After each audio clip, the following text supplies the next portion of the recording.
Setelah sempat putus dengan musisi Ariel Noah dan pengusaha Reino Barak, kini aktris Luna Maya mengaku lagi dekat dengan seorang pria.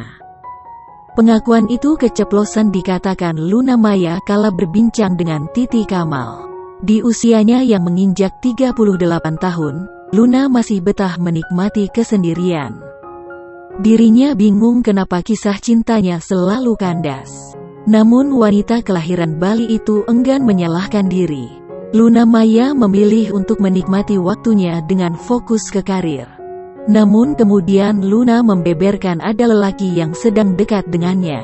Luna mengakui memang sedang dekat dengan seorang pria. Namun dirinya tak mau buru-buru menikah.